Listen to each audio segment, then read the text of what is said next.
धुंधकारी जैसे पापी से पापी लोग तर जाते हैं, ऐसे जिसके कुल खानदान में एक बार भागवत कथा हो जाती है, उनके 7 पीढ़ी के पूर्वज सब तर जाते हैं। नाना नानी के भी पूर्वज तर जाते हैं। प्रेतत्व से मुक्ति मिल जाती है सभी। जिस कुल खानदान में एक बार भागवत कथा हो जाती है, तो ये हमारा उपाध्याय परिवार आज भागवत कथा को श्रवण करने का धर्म लाभ उठा रहा है। प्यारे, ये बड़े सौभाग्य की बात है कि इनके जो पूर्वज हैं सब मुक्ति को प्राप्त हो जाए। आपसे बताएं, एक पंडित जी बड़े विद्वान थे, बड़े विद्वान थे, और योग क्रिया इतनी उनकी सिद्ध हो चुकी थी कि जीते जी स्वर्ग लोग और नरक लोग देख सकते थे। तो उन्होंने विचार किया कि चले वैकुंठ का दर्शन करके आए, क्या सुविधा है वहां पे।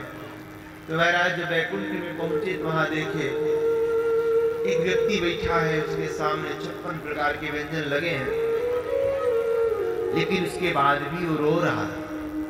संत उसके पास गए, बोले काहे को रो रहे हो भैया।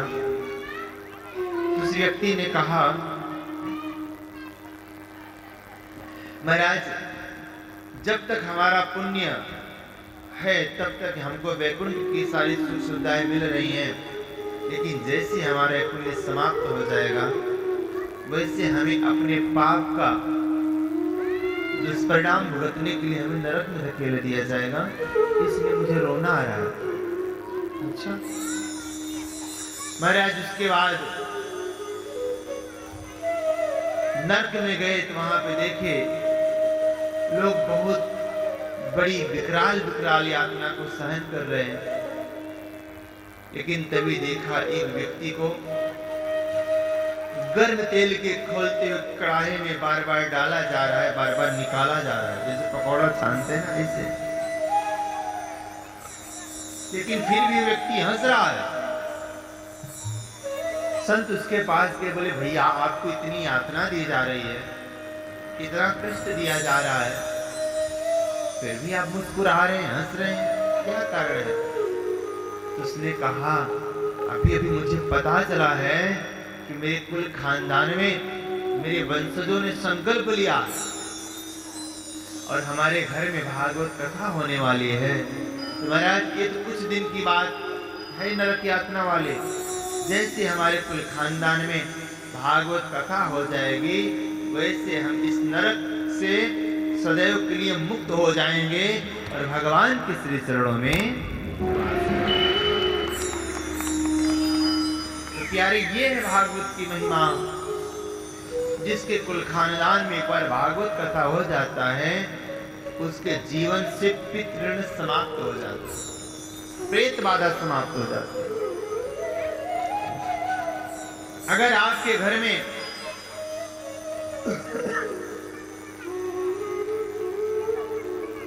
कुछ परेशानियां हैं, समझ लीजिए प्रेत बाधा है। प्रेत बाधा के लक्षण कई सारे होते हैं।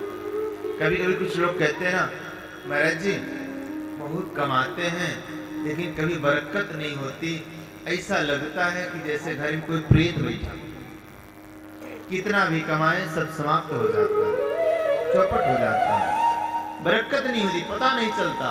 तो समझ लीजिए आप घर में प्रेत बाधा। आपके घर में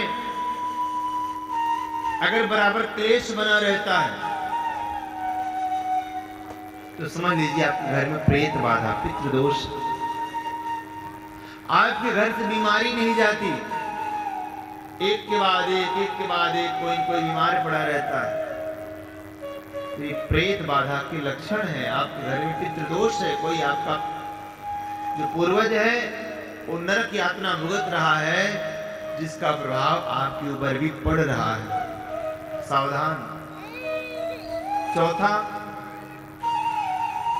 आपके यहां अगर वंश वृद्धि नहीं हो रही है या आपके घर में बार बार अकाल मृत्यु हो रही है, तो सीधी सी बात, ज्यादा विचार करने की आवश्यकता नहीं, आपके यहाँ पितृदोष प्रेत बाधा।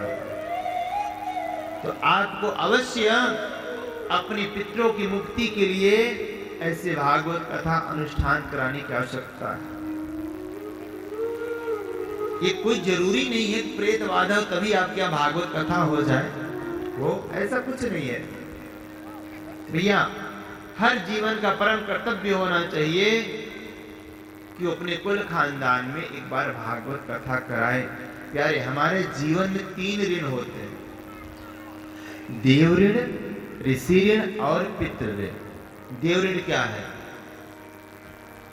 मेरे सूर्य भगवान हमको फ्री में प्रकाश प्रदान करते हैं, ऊर्जा प्रदान करते हैं। भगवान को क्या दे रहे हैं?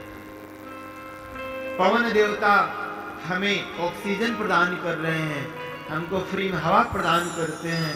हम भगवान को क्या दे रहे हैं? और तो और जब हम सो जाते हैं, जब हमें अपने शरीर का भी ध्यान नहीं रहता, फिर भी भगवान मेरी सांसों को चलाते रहते हैं, हम उसके बदले में भगवान को क्या दे रहे हैं? तो देव ऋण से निवृत्ति के लिए हमें चाहिए समय समय पर भगवान का भजन करना। अपने अमूल्य समय में से दशांश समय भगवान के भजन कीर्तन में, भगवान कथा को श्रवण करने में लगाना चाहिए। अपने अमूल्य धन में से अपनी कमाई का दशांश धन धर्म कार्य में खर्च करना चाहिए, जिससे हम देव ऋण से मुक्ति पाते हैं। दूसरा पितृ ऋण। हमारे माता पिता ने हमको जन्म दिया, हमारे पूर्वजों ने हमारे माता पिता को जन्म दिया, हमारे माता पिता ने हमको जन्म दिया। बिचारों ने पता न पुण्य करके हमें पाला पोसा कि पाप करके पाला पोसा। और बेचारे अगर मृत्यु को प्राप्त हो चुके हैं तो पता न नरक में है कि स्वर्ग में।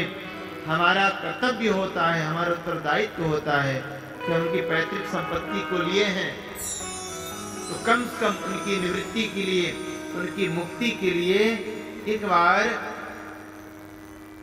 सब क्रियाकर्म विधि विधान से कर दिया जाए, पिंडदान कर दिया जाए, भागवत कथा सप्ताह करा दिया जाए, जिससे उनकी मुक्ति हो जाए। और तीसरा ऋषि ऋण।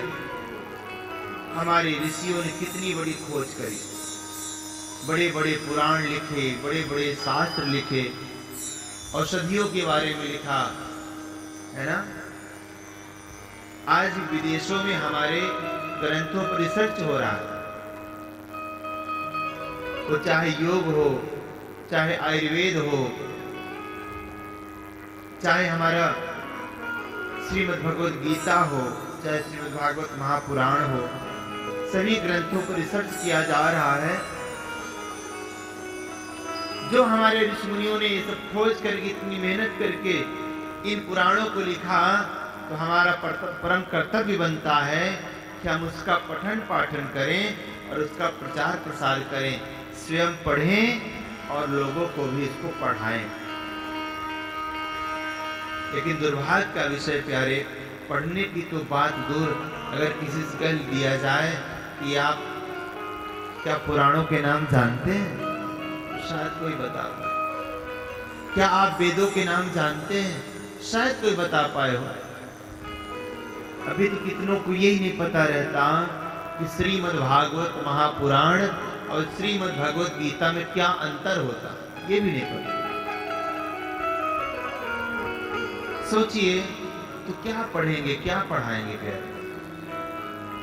नहीं, हमारा परम कर्तव्य होता है कि हमारे ऋषियों ने, हमारे मुनियों ने जो रिसर्च करके इतना गूढ़ सब ग्रंथ लिखा है, इन सब को हम पढ़ें और इसको संसार में इनका प्रचार प्रसार करें, तब हम जा करके ऋषि ऋण से मुक्त होते हैं।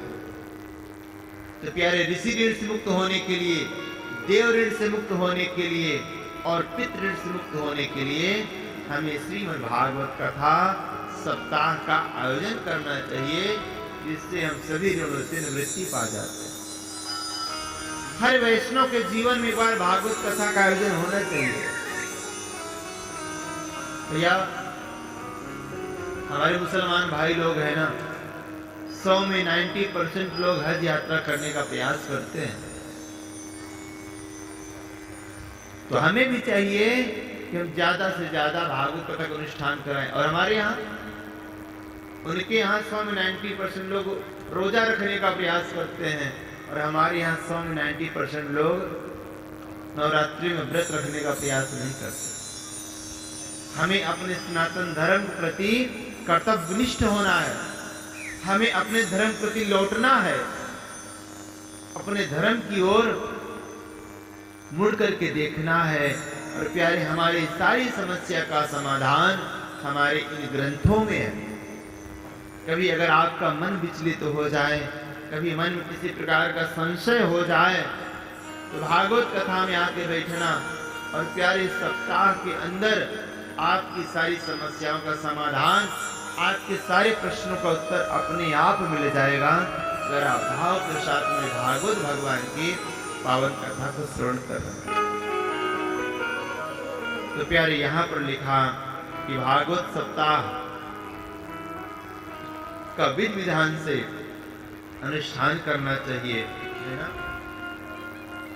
सुंदर वेदी का निर्माण कराना चाहिए, शुभ मुहूर्त में भागवत का आयोजन करें, और प्रयास करें जो मुख्य श्रोता हों वो एक आसन पर बैठ करके भगवान की पूरी कथा को श्रवण करें।